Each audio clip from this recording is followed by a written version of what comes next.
On sand under blood.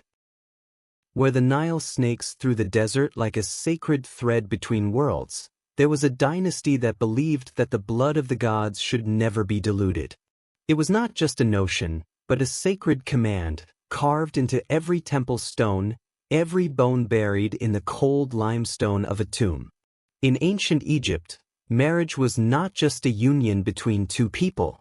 It was a bond between two chosen souls, between two given bloods, usually brothers or father and son, sisters. A king married his sister, not for love, but to protect the original bloodline, the blood of the gods, of Ra, of Osiris, of the heavens. And on this journey, we will descend every worn stone step of the Karnak temple, follow every inscription cast by torchlight, open every coffin sealed for 1,000 years, to hear what has never been told, the pain buried behind the glory of pure gold, the children who never age, the forced smiles between the throne and the blood wedding. Welcome to a long chapter of human history, where love is mixed with duty, where blood becomes a political weapon, where glory and curse have the same name, the royal blood of Egypt. Whisper of the Nile. Under the silver moonlight that covered the eastern sandbanks, the Nile silently slithered through the earth like an old snake that had seen too many lives. Its waters were as dark as honey, but also as clear as a mirror, reflecting the souls of the dead. The Egyptians saw more than the Nile as a source of life. They believed that the river was an entity that could think, listen, and keep the secrets of blood. Here, between the desert and the stone temple, there was an unspoken truth, that behind every kingship, behind every prosperous dynasty, there were marriages sealed in blood. Not out of love, but out of fear. Fear of confusion, fear of decline, fear of the sacred blood being tainted by mortals. Ordinary people cannot understand this. They marry for the harvest, for the cattle, for the glances at the well in the afternoon. But those who bear the name of Pharaoh are different. For them, every handshake is a sacred pact. Every hug is a cycle of fate, and every wedding is a sacrificial ceremony, not the sacrifice of life, but the sacrifice of personal freedom. Many children are born with strange faces, with weak bodies that cannot run on the sand. But they are still called descendants of Ra. Mothers, the real sisters of their husbands, still have to smile at their weddings, wearing crowns made from the broken pieces of blood. Father, brother, all are one. No one can escape. And it was the Nile that kept that whisper. In the silt that clung to the walls of Karnak, in the crevices of the rocks of the Valley of the Kings, there was a sound that only those who were silent could hear. It was the silent weeping of girls who had married their brothers at the age of 13.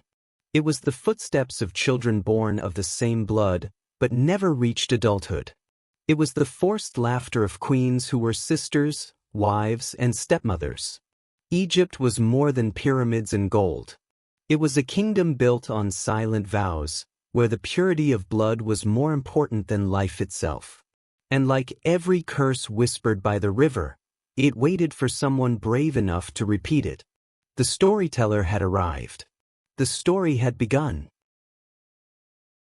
The king and his sister, marriage of the stars.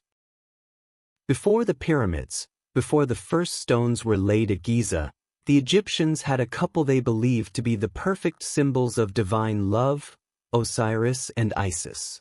Osiris was the first king of the world, according to mythology. He was the bearer of life, fertility, harvest, resurrection. Isis was Osiris' sister and his wife. Their love was not human. It was a union of the cosmic order. In Egyptian mythology, nothing was more sacred than the union of two parts of one soul, and that, they believed, could only happen through the same blood. From that myth, a tradition was born. Pharaohs married their sisters. Not because they had no choice, but because there was no one else worthy. Who could compare to the daughter of Ra? Who could share the throne with one born of mortal dust? In Memphis, In a palace covered in gold and onyx, Pharaoh Jur of the first dynasty married his sister when they were both 16.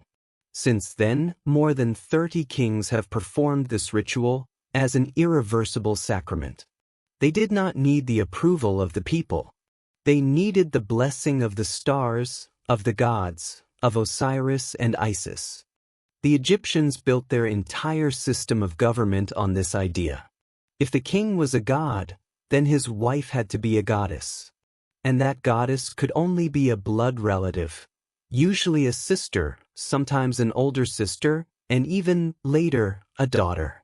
They painted these things on the walls of their tombs, the king holding his sister's hand at his coronation, the offering of incense to Ammonius, the children born from that flesh and blood wearing double crowns. There was no shame in that. On the contrary, it was a sacred pride. But did the people involved really believe it? An ancient stele from Abydos records the cry of a princess. "I am his wife, but I have never been myself." Perhaps it was the voice of Isis, or of hundreds of daughters born to be symbols, not humans. From there, legend became law. Law became shackles. And those shackles followed thousands of years of Egyptian history, from the time when the Nile was calm until it turned color because of war, from the time of light until the pyramids were buried under sand. The love between Osiris and Isis was hailed as immortal. But the royal marriages that followed were only shadows of a symbol, where there was no choice, only duty. In the tomb of Akhenaten. If there was ever a pharaoh who dared to defy 1,000 years of Egyptian religion, it was Akhenaten, the king of sunlight, of strange changes, and of mysteries that have never been fully solved. Akhenaten did not only change the way gods were worshipped. He changed his own appearance. His face was unusually long, his hips were wide like a woman's, his body was thin, his walk was strangely crooked.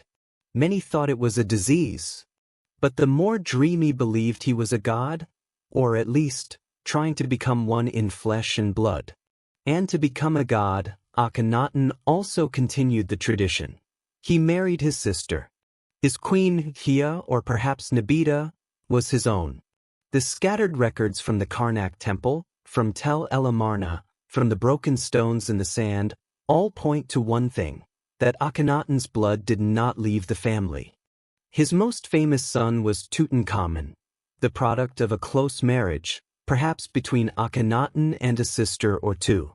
And then there are the more chilling theories, that Nefertiti herself, the epitome of Egyptian beauty, may have been his sister, or his daughter, remarried after her mother died.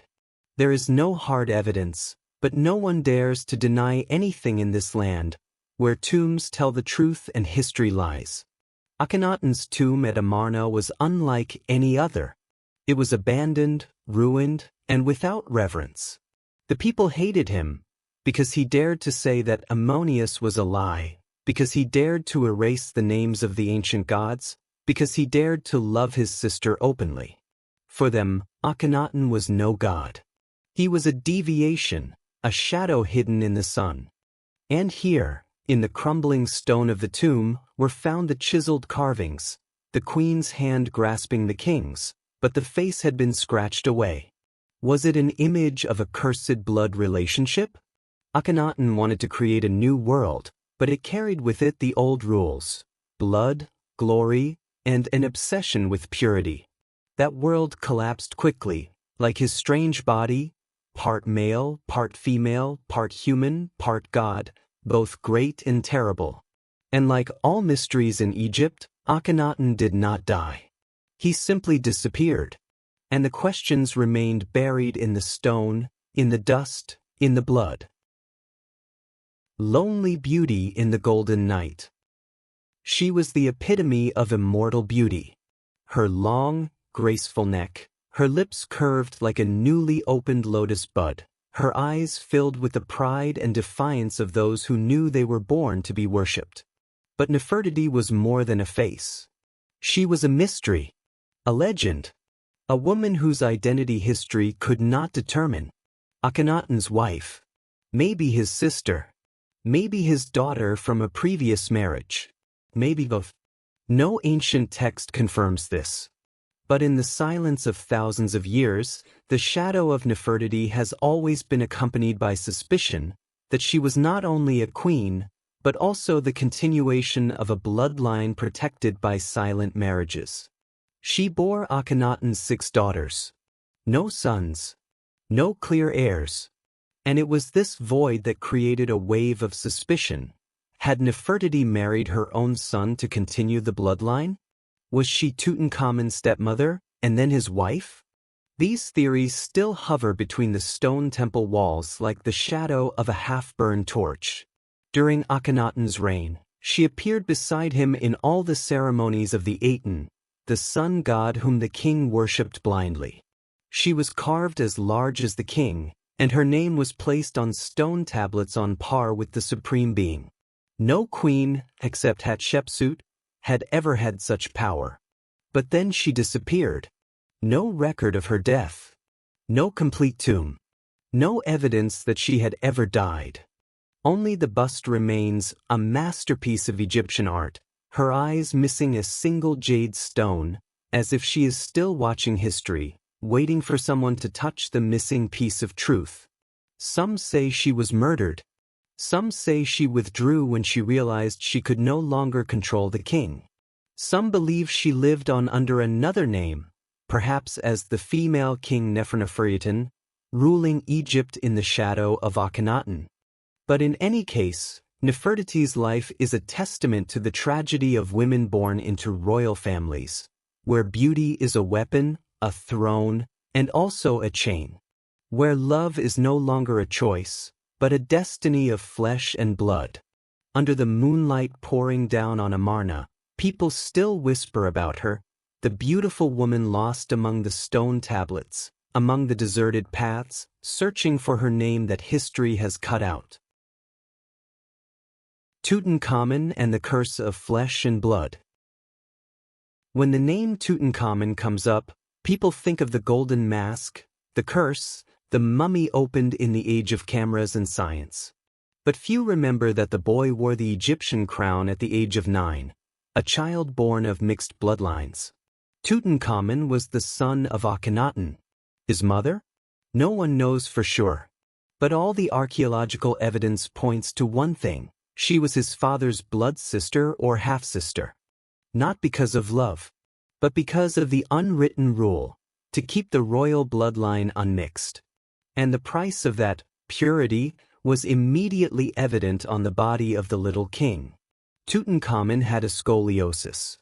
His left leg was severely deformed, forcing him to use a cane to walk. Archaeologists found more than 130 canes in the tomb. He had malaria many times.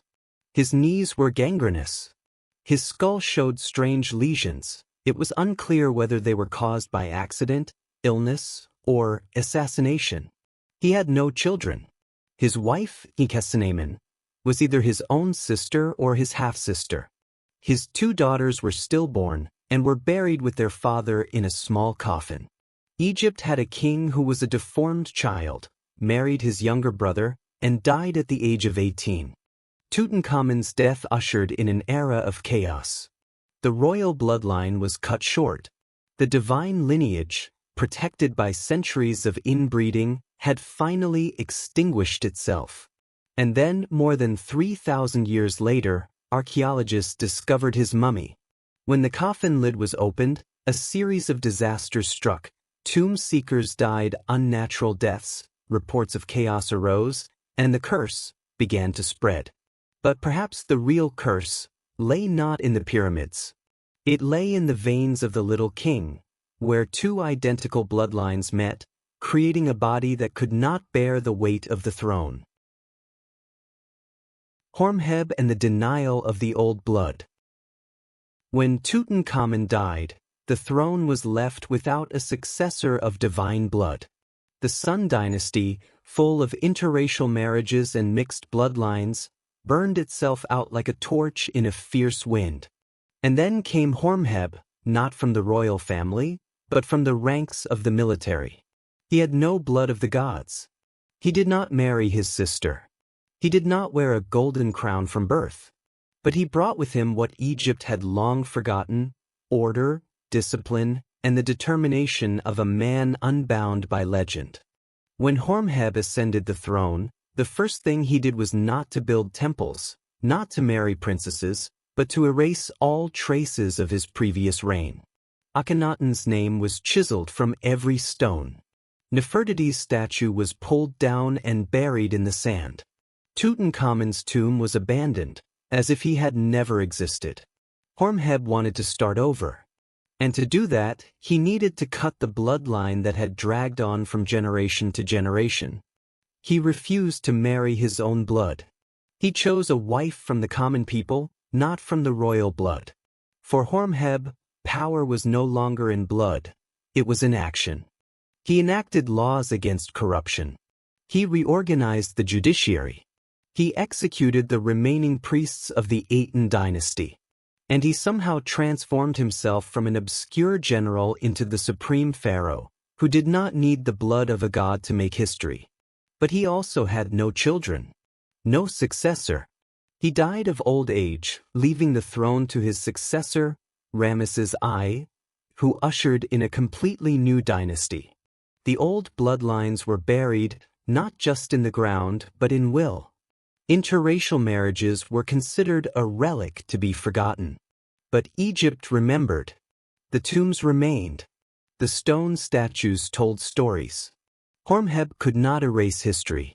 He could only put a period, temporarily. Cleopatra, the last kiss of the clan. History has painted Cleopatra as a symbol of glamour, politics, and tragedy. But behind the names Julius Caesar, Mark Antony, and the glorious Rome, few remember that she was the end product of a dynasty built on 3 centuries of incestuous marriage. Cleopatra VII, the last queen of Egypt, was a descendant of the Ptolemaic dynasty, a Greek branch that came to power after the death of Alexander the Great. From Ptolemy I to her time, almost all kings married their own sisters or nieces. This was not an ancient Egyptian tradition, but something they learned from the Egyptians to legitimize their native power. And Cleopatra was no exception. She ascended the throne alongside her younger brother, Ptolemy XIII, at the age of 17. They were declared husband and wife, co-ruler, as was the law of the Ptolemaic dynasty. But in reality, they were 2 children forced together in a bloody power play. The relationship between Cleopatra and Ptolemy XIII quickly fell apart. The brothers became enemies, plunging the country into civil war.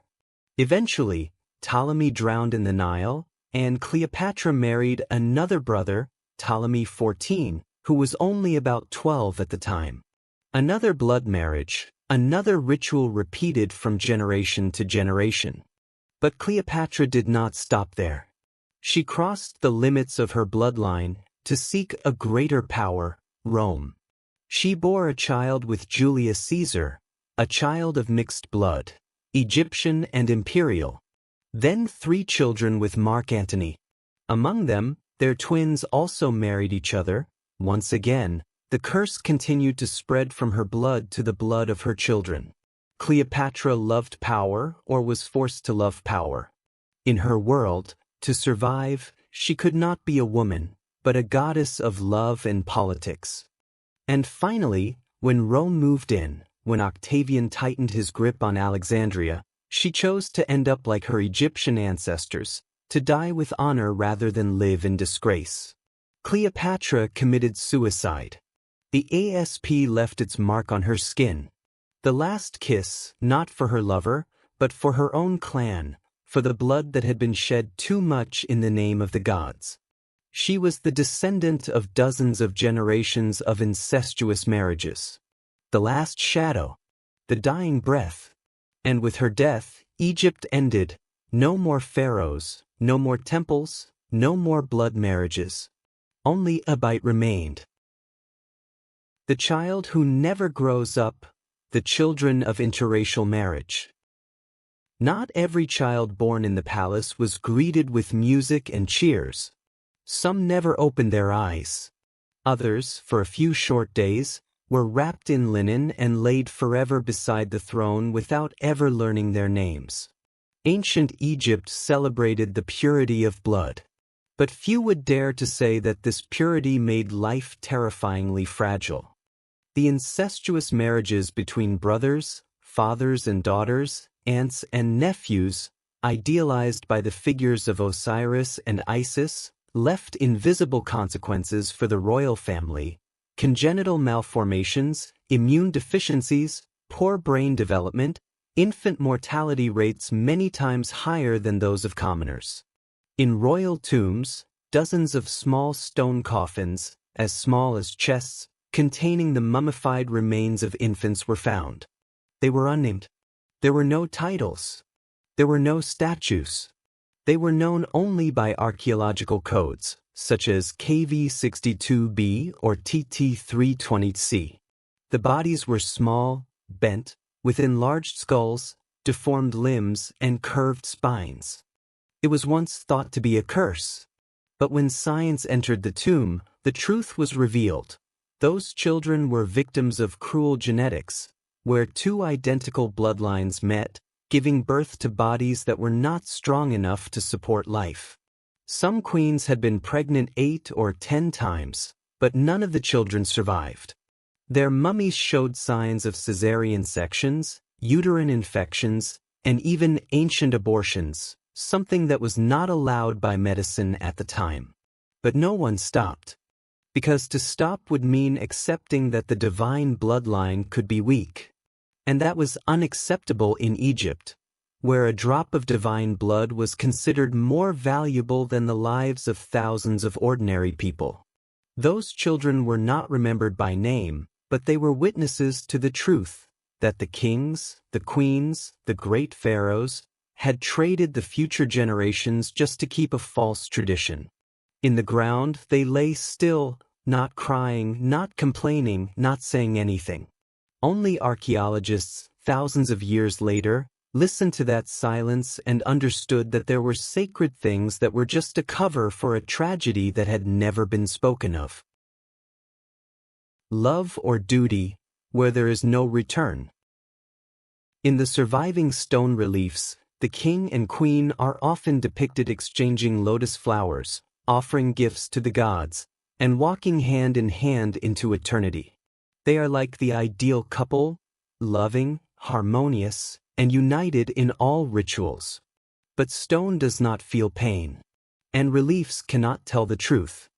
Inside the gilded halls where weddings are held as sacred ceremonies, hearts are left without choice. For when you are born with the blood of the gods, all private feelings must give way to a greater duty, to maintain that bloodline at all costs. Many Egyptian princesses were married off at the age of 12 to their own brothers, sometimes decades older. Others married their fathers, the men who once held them as babies, now their husbands in elaborate ceremonies. No one asked them what they wanted. They were born to do it, and to smile in silence. And the kings? They were no better. They were taught from childhood that the throne must remain in the family, that no one but a younger sister or an older sister was pure enough to be the mother of a god. Many married relatives, not out of desire, not out of love, but simply because there was no other way. They may have loved someone, a maid, a teacher, a stranger at the well, but that love had no place in the palace. It was locked up as a secret or buried with an eternal oath on the altar. A stone tablet found at Abydos bears the inscription, "I love you, but I cannot call you my wife, for you are not of my blood." The words are simple, but like a knife they cut deep into what history has always tried to hide. No one knows how many dreams have been killed in the name of blood. How many people have died of old age alone, despite being called husband and wife? How many wedding nights have been spent in tears and silence?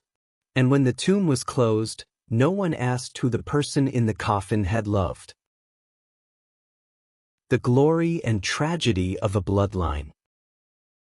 The history of ancient Egypt spans over 3,000 years. 3,000 years of kings worshipped as gods. Of temples built with the hands and blood of millions of people. Of pyramids so great that even time itself bows. And in the midst of all that glory, there is a bloodline that is never allowed to be diluted. The pharaohs did not believe in love like mortals. They believed in fate. They believed that gods passed blood through their veins. They believed that a sister, a mother, or a daughter all could become queens, as long as they maintained the purity passed down by their ancestors.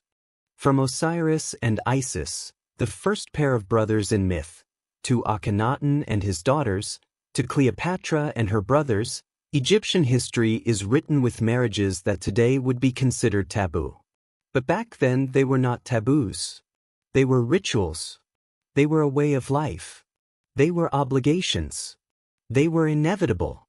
And that is what brought Egypt to its pinnacle. Thanks to intermarriage, the throne did not fall into the hands of outsiders. Power did not disperse. Bloodlines did not mix. Dynasties could control everything, from priests to crops, from people to prayers. But at what cost? It was the children who never grew up. It was the kings who were born sick. It was the women who married relatives, gave birth in pain, and died alone. It was the dreams that were suppressed. It was the silent suffering buried under layers of gold and linen. In the end, it was that blood that killed Egypt. Generations of incestuous marriages weakened the genes. The lineage became increasingly small. By the time Cleopatra died, there was no one pure enough to sit on the throne. The Roman Empire did not need to conquer. It simply waited for Egypt to fall apart. Incestuous marriages kept the throne secure for thousands of years. But it also dug its own grave. We have gone through 10 chapters, from the Osiris-Isis myth to the tragedy of the children who never grew up. From the golden glow of the pyramids to the cold darkness of the unmarked coffins. Ancient Egypt believed that divine bloodline was supreme. But today, when we look back, we see something else, a curse cloaked in light. And among the deepest tombs, the eyeless statues, the wordless coffins, there is still a silent question. Was anyone ever truly loved in those marriages?